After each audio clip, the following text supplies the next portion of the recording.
Okay, unahin lang natin tong press briefing ni Attorney Claire. Tapos diretso tayo sa topic. Maganda kasi to, importante. Pasok!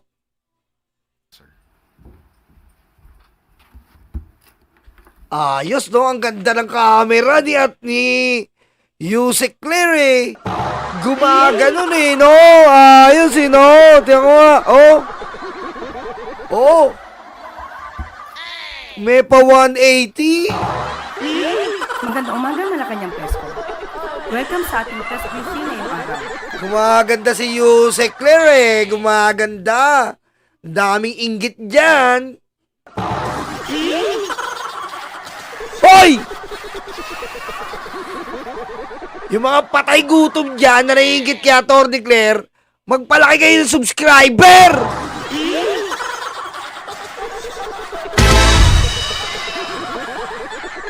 Mga patay gutom kayo!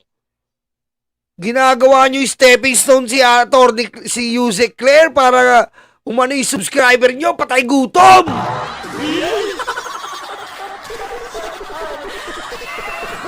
Patay gutom. Umasa, pinapalamon sa pamilya, Yusek Claire.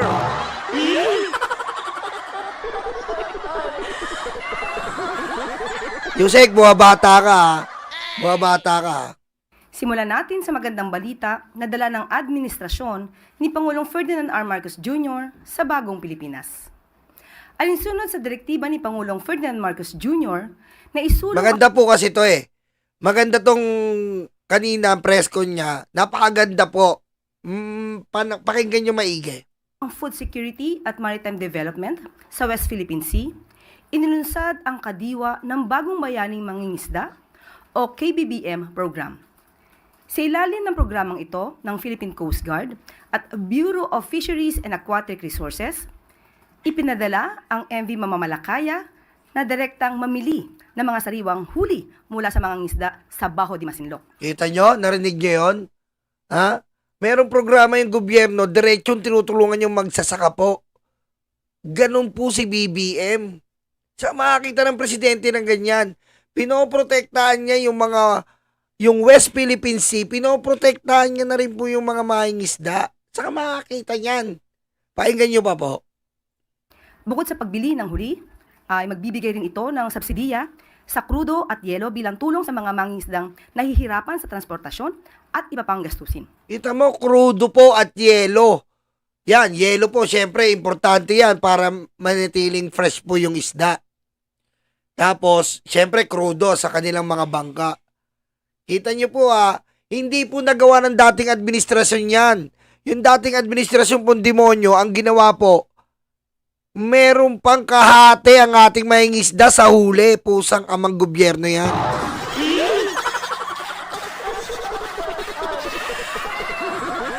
Pero eto po, kay BBM po, tutulungan ka na sa iyong pangingisda, protektado ka pa ng Coast Guard. Nung dati po hindi, kasabwat po ang China. Minawalang ya po tayo. Pusang amang presidente yan. Sa unang biyahe pa lamang ng MV Mamalakaya, matagumpay na itong nakabili ng 20 toneladang sariwang isda mula sa mga lokal na mangingisda.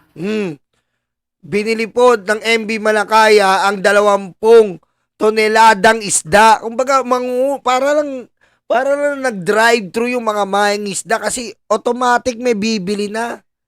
Ganyan po ang pamamalakad ng gobyerno. Oh. Sa KBBM, sama-sama nating itinataas ang dagal ng mangingisdang Pilipino habang pinangangalagaan ang yaman ng ating karagatan Tama. para sa kinabukasan ng buong bayan. Yes. Para ito sa bagong Pilipinas. Ayan oh. Ayan po, kinuha na po ng Coast Guard. Ma'am Criselda pa rin, maraming salamat. Thank you po.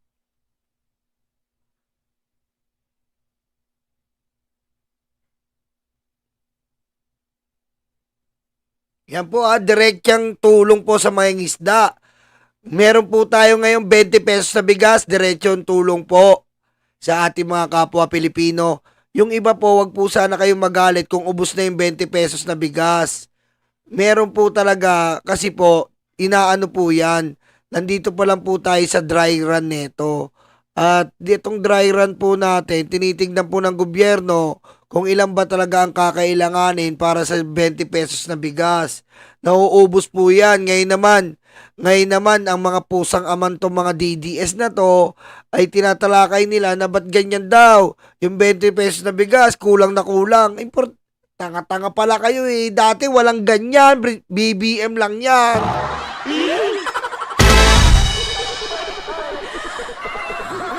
Bilang tugon sa direktiba ni Pangulong Marcos Jr. na mas paigtingin ang regional cooperation para protektahan ang mga biktima ng human trafficking, labanan ang mga sindikato at siguraduhin ang seguridad sa ating mga border, nagkaroon ng high-level dialogue ang Pilipinas at Cambodia. Pinangunahan ito ng Interagency Council Against Trafficking o IACAT at ng Department of Justice.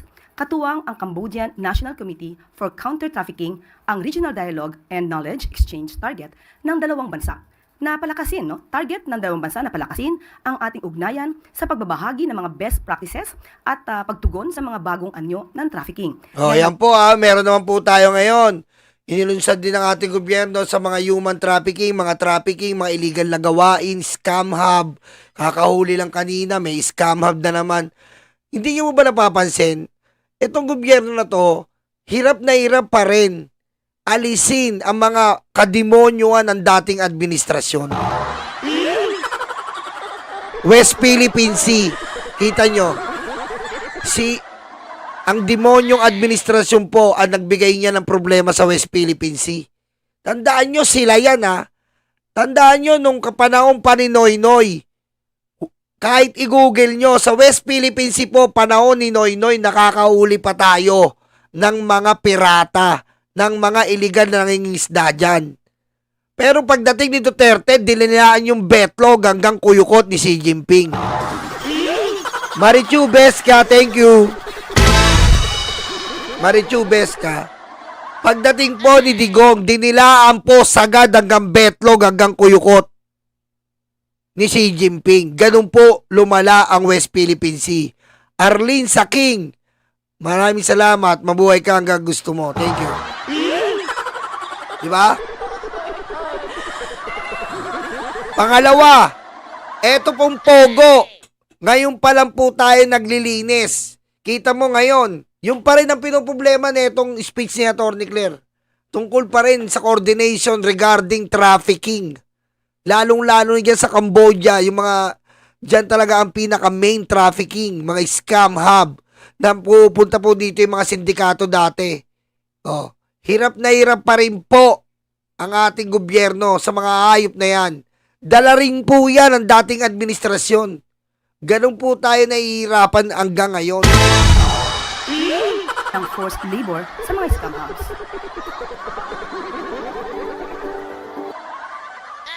Ayan, nag-coordinate na po tayo ngayon sa Cambodia, na kung saan po ang Cambodia isa sa may pinakamaraming scam hub.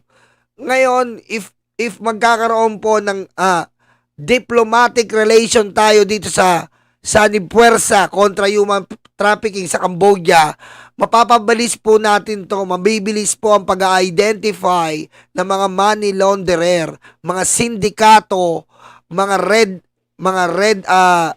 alert or mga ano ba tawag dito?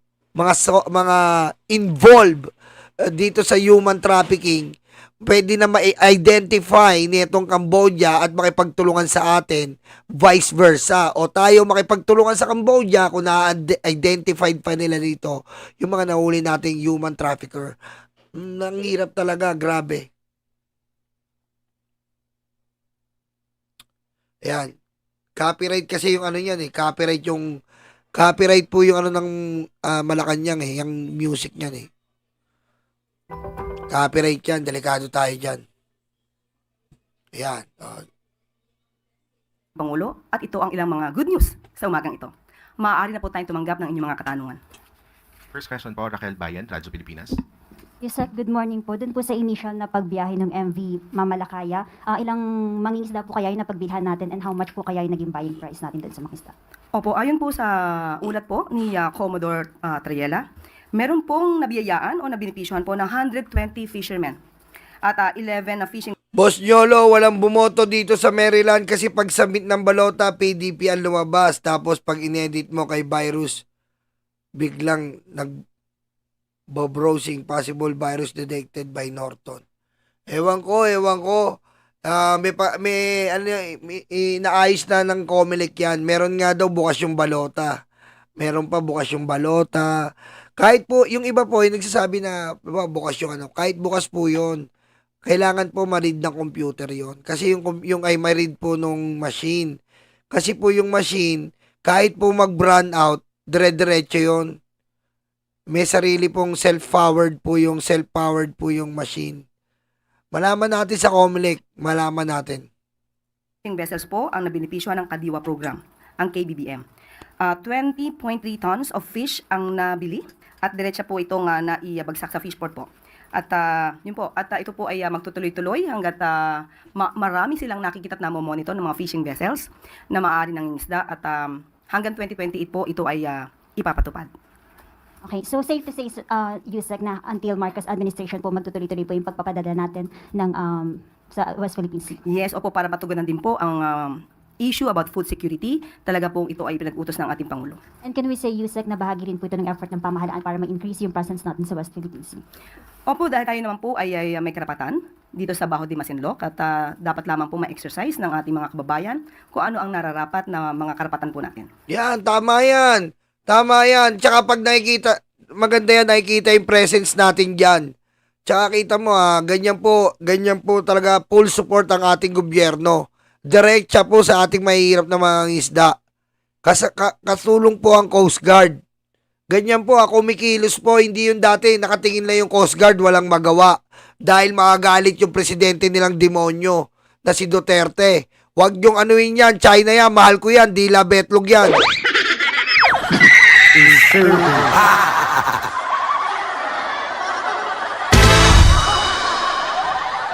Galon po dati. Hindi makagalaw ang Coast Guard, hindi sila makagalaw. Oh, ngayon hindi pwede, Coast Guard, kumilos kayo, tulungan nyo yung mga ingisda, sabi ni BBM. Dati hindi. Dinilaan ko betlog niyan, bawal yung galawin yan.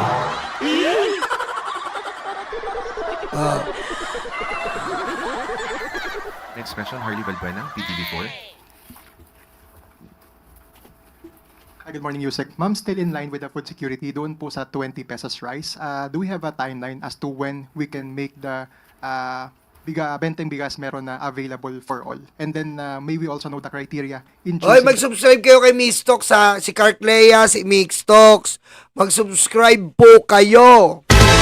Huwag niyo po kalimutan mag-subscribe kay Mixtox and sa ating si Cartlea, mga kaibigan po natin yan, mga BBM vlogger po yan, na sumusuporta sa ating administrasyon.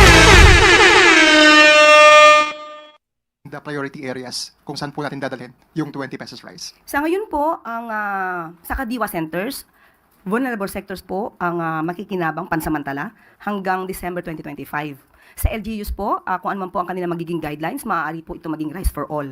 Depende na po yan kung ano po ang magiging panuntunan ng LGU na siyang makikipag-cooperate po sa programang ito.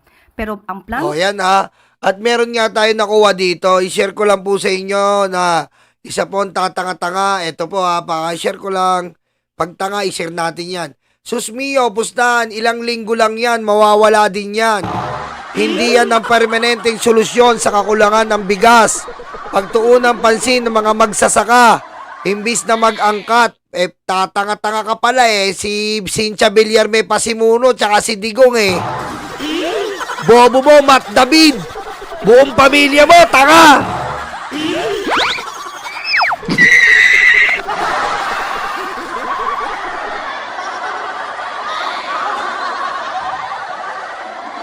At ito sabi, Matt David, magsasaka ang asawa at kapatid ko.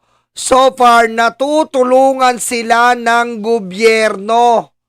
Gobyerno may libreng binhi at voucher para sa pagbili ng abono. At kahit pamilya ko, hindi bumibili ng bigas dahil may sarili kaming ani. Masaya po ako sa programang ito ng gobyerno.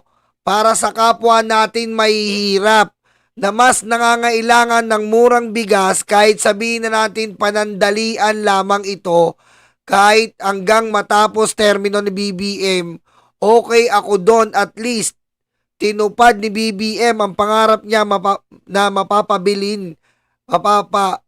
mapapababa bilihin lalo na ang bigas. Kayo ang mga klase ng tao walang kasiyahan sa buhay. Maging masaya sana kayo kahit kahit sa ibang tao. Yan po ang mga tao na tatanga-tanga eh. 'Di ba? Hindi nila alam yung 20 pesos na bigas na yung iba sa atin sa sobrang hirap nga ng buhay hindi nga makabili ng bigas na 40. Samantalang yan 20 pesos makakakain ka na ng 3 beses sa isang araw. Ano naman kung pananandalian? Ba't yung gutom ba dapat paghintayin? Bobo. Etong bigas na ino-offer ni BBM sa inyo at ng administrasyon, wala pong garapata. Hindi po to styrofoam. Bigas po ito. Ha? Po, sa susunod na taon po ay magkaroon po ng budget para maibigay po ang 20 pesos na bigas kada kilo sa lahat. Yan po ang plano, depende pa po sa budget. Pero ipagdasal po natin na makaya po ito ng ating Pangulo at ng administrasyon para po ito sa taong bayan. Follow-up lang po. Kamusta naman po kaya yung cooperation ng mga LGUs na involved sa RICE, doon po sa BBM RICE, since magkakaroon din po yata tayo ng transition ng leadership doon sa ilang LGUs since tapos po yung elections? Of course, nagdadasal po natin na makipag-cooperate ang mas nakakaraming local government units sa abot ng kanilang makakaya. Pero pansamantala ay aalamin natin dahil nga may mga bagong pinuno na nahalal at titignan po natin kung hanggang saan sila pwedeng makipag-cooperate sa programang ito ng ating Pangulo. Next question, Maricel Halili, TV5. Magandang umaga, Yusek. Yusek, about the issuance of arrest warrant against former presidential spokesperson Attorney Harry Roque. Oh, Are Roque, yari ka na. Ang sabi po niya kahapon, malinaw that he is a victim of political persecution by the Marcos government because he is an ally of the Dutertes. Your comment on that, Yusek? Lagi na lang hindi ka, Roque, arestuin ka, bakla, dahil sa kasalanan mo, engot.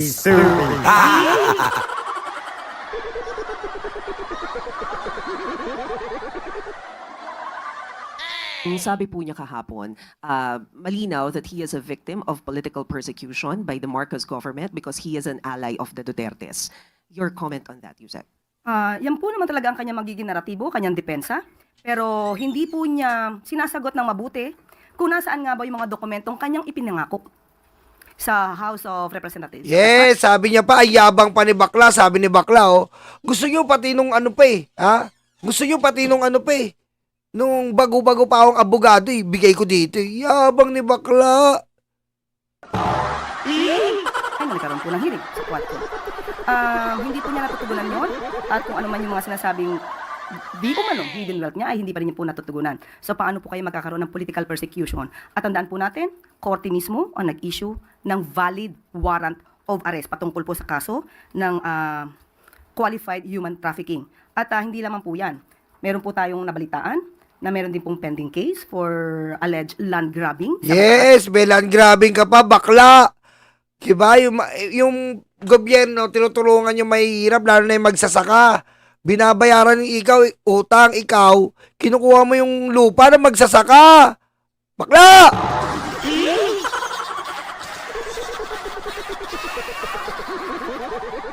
Diba? Wala kang puso. Bakla! At ito po ay di umani nakapending sa Ombudsman since 2023. So siguro dapat din po natin malaman ang detalye dito at ang katotohanan tungkol sa akusasyon ng mga 77 farmers patungkol sa di umanong land grabbing na ginawa ni Atty. Harry Roque. Dokumentado yun, Harry Roque. May kopya kami nun. Bakla!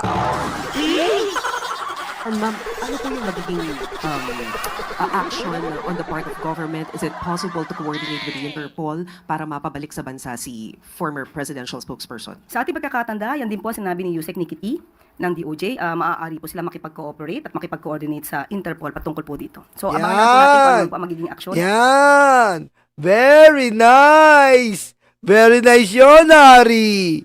Linisin mo na ang iyong likuran. Ha? Linisin mo na ang iyong likuran. Dahil pagdating mo sa kulungan, pepwetang ka talaga. ng pamahalaan sa magitan po ng DOJ. Pero may sinasabi po kasi si Attorney Roque na sa ngayon, hindi daw pwedeng maipa-deport siya pabalik dito sa Pilipinas dahil ayon daw sa international law, meron pa kasi siyang petition for asylum. So, kumbaga, nakapending pa doon. Of course, meron pong ganyan na sinasabi patungkol sa karapatan na wag muna siyang dalhin sa bansa kung saan may kaso. Pero ito po ay kung may maipapakita pong harassment. Kung wala po, Yan ang sinasabi natin kagabi. Kung may mapapakita kang inaaras ka ng gobyerno, oo. Pero ngayon, Harry Roque, RTC ang nag-i-issue sa'yo. Bakla!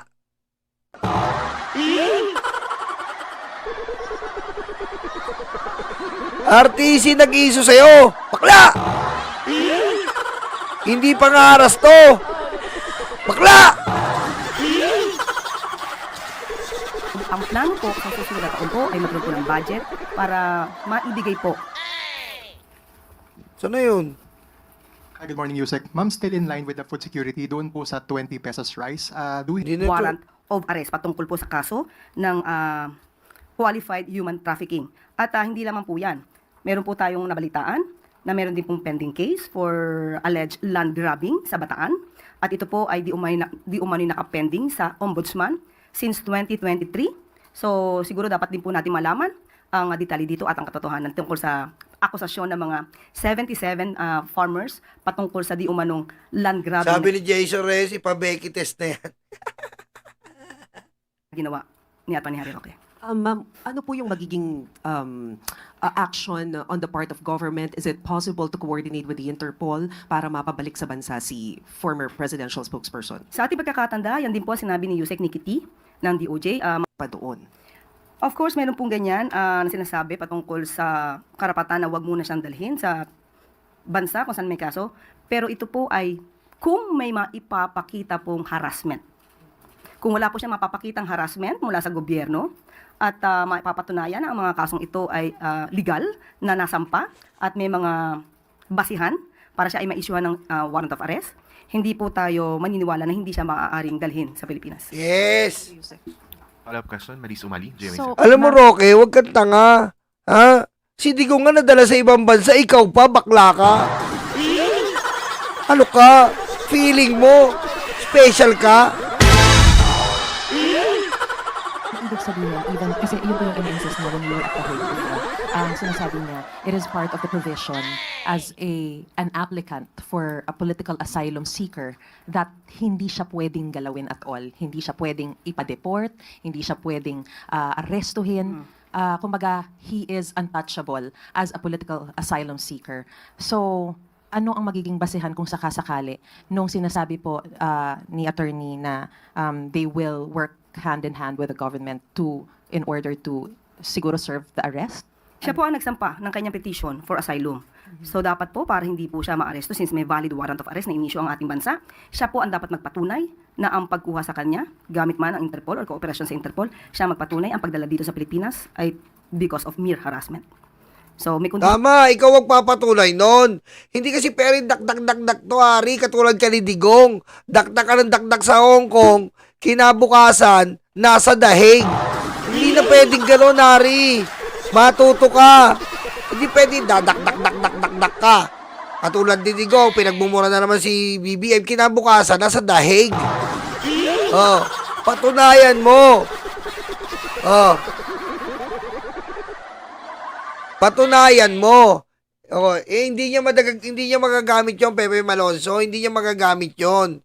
Dahil wala naman siyang wala naman siyang grupo dito Ha? Oh. Oy, malalamig na Reyes, mainit na Paul, naghihintay kay Roqueta sa Oblo. Thank you, Jason Reyes. Hindi naman yan kasama sa CCP-MPA. Si Harry Roque may sariling grupo to, SRB. Samahan rumurondang bakla. talaga.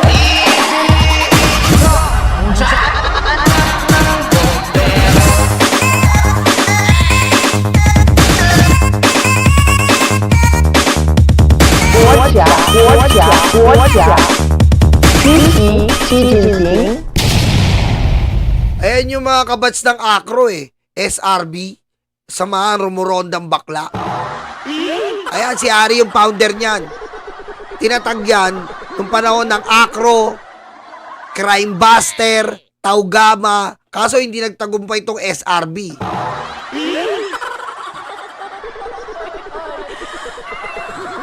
Yun po yun.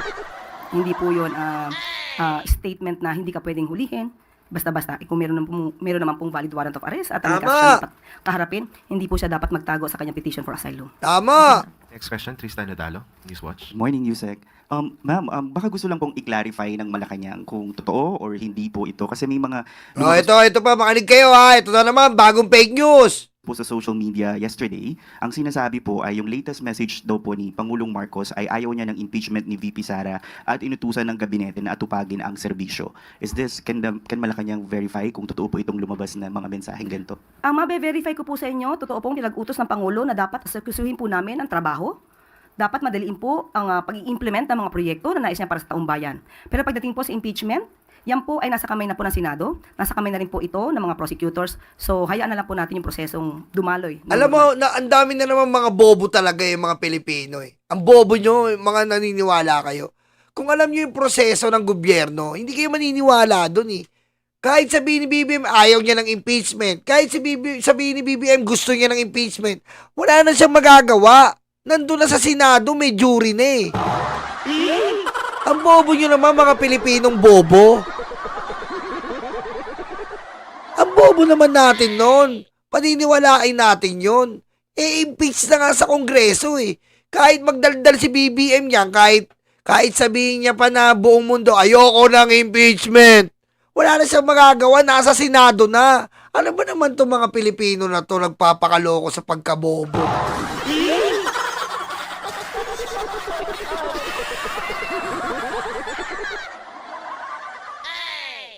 Tama, nandun na nga yung gown ng senador eh. Kahit dumakdak si BBM dyan, wala na rin po magagawa. Ano ba naman, pati ba naman yung pinaniniwalaan nyo? Kahit sabihin ni BBM, sabihin mo ng sinabi, wala na siyang magagawa. Oh, anak ka ng buteteng lao talaga.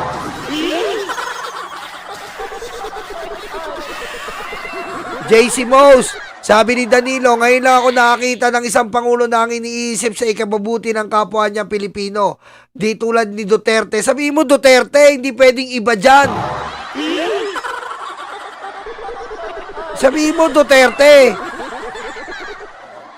Hindi tulad ng Duterte yan, di ba? Isariling interes ang pakay. O, Duterte yan.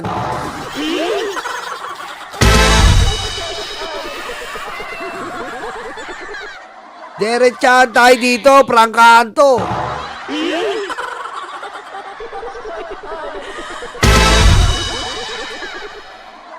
Tsaka tama, hindi naman si BBM may gusto, tayo may gusto ng impeachment.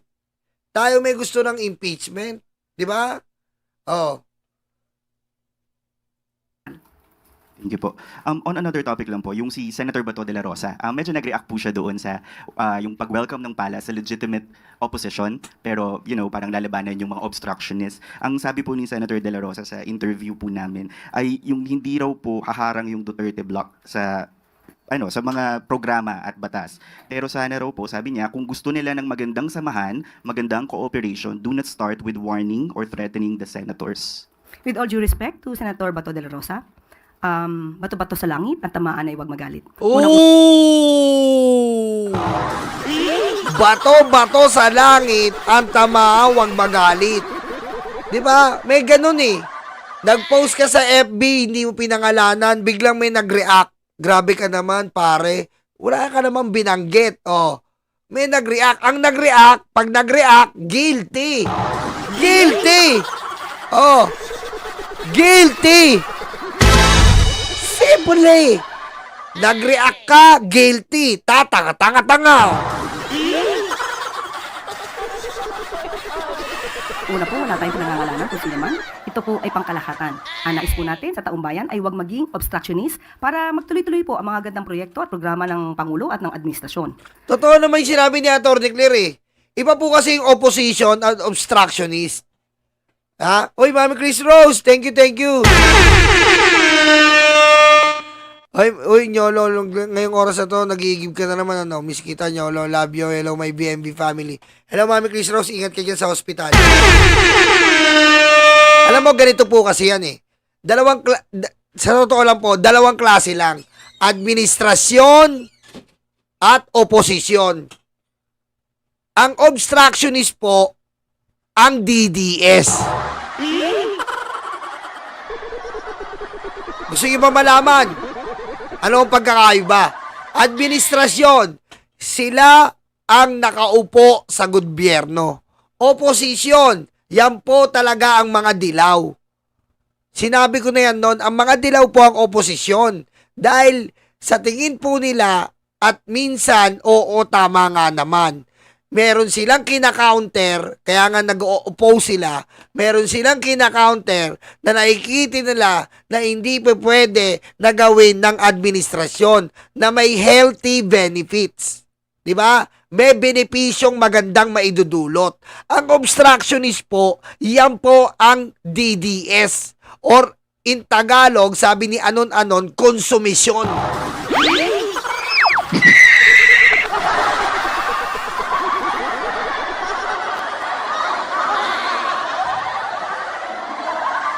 Yan po yun. Konsumisyon po sa bansa. Sa pangunguna po ni Sara Duterte.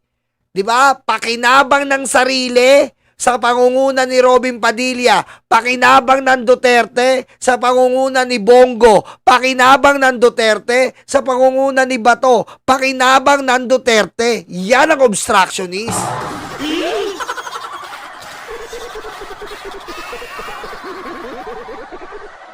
Kaya po, wala po lugar dito mga DDS. Sasabihin nila, nakita mo naman yung boto. Ayan po yung sinasabi natin. Kung wala pong China, kung wala pong fake news, wala yang mga yan. Ang lamang lang nila, may pondo sila ng China. At yan nga ang nangyari sa eleksyon. Pinondohan ng fake news, pinondohan ng bayadan ng tao. Ganun naman yan eh. Sinabi na namin yan nung nakaraang taon pa, mag-iingat kayo mga kababayan, sinabi natin yan. Aapaw yung pera, eto na nga nangyari, kitang-kita nyo naman. Oh. Ang administrasyon, sa tutuusin, mamaya tatalakayin natin yung bagay na yan. Diretso natin to. Wala po tayong tinireten. Wala po tayong tinireten na senador. Sana po ito ay napakinggan man lang sana niya yung mga words na aking nasabi para siguro po maiiba ang kanyang impresyon at ang kanyang tugon kung nadinig niya yung buo kong sinabi. Ang sabi natin, ang mga lehitimong oppositionist ay welcome dahil kailangan po yan sa isang demokratikong bayan. Ang atin lamang hahadlangan ay yung mga obstructionist na walang ginawa kundi manira. Oh.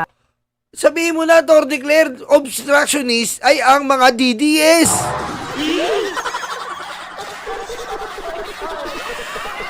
Diba? Walang ginawa kundi manira. Nasaan ba yung fake news? Sa Kongreso, nakita natin yan. Sila mismo, opo, sinungaling po ako. Opo, fake news po ako. Yung po ang mga obstructionist. Napatunayan na po natin yan.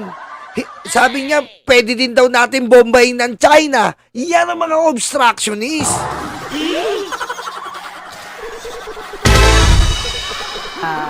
Kahit maganda ang proyekto ay hahadlangan. At Yes. hindi po yan magiging maganda para sa bansa at para sa taong bayan. Oh, kahit maganda ang proyekto, 20 pesos ang bigas. Anong sasabihin? Pagkain ng hayop. Sino nagsabi? Yung mas mukhang hayop sa muka at sa ugali.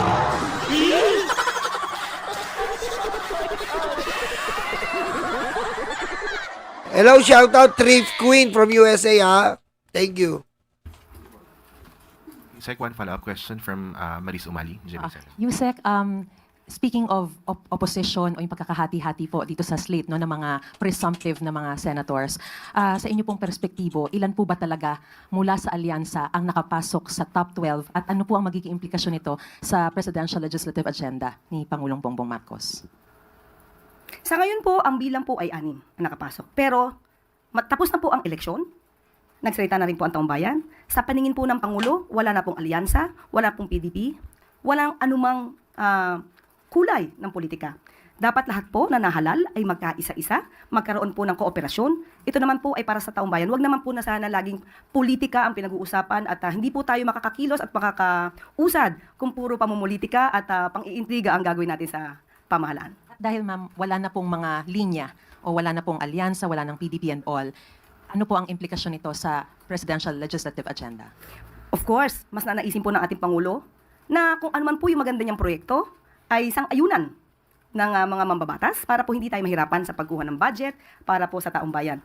Hindi po hadlang din ang Pangulo kung ano man po ang kanilang mga suhestyon.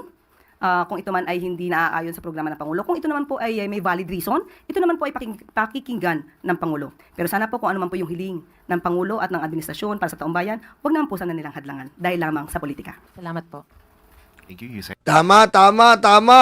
Huwag natin nadlangan ang gagawin ng Pangulo para sa taong bayan. Kasi ang dami po ngayon ng mga hadlang, ng mga hayop, ng mga demonyo talaga eh. Hindi nila alam nakakaawa yung mga taong bayan natin eh. Ang Pangulo halos hindi na nga nagde-day off para lang makatulong sa mga mamamayan sa taong bayan. Pero yung mga ibang mga DDS, sila Sara Duterte, sila Iyotman, si Bastel, laging nakadrugs. Diba?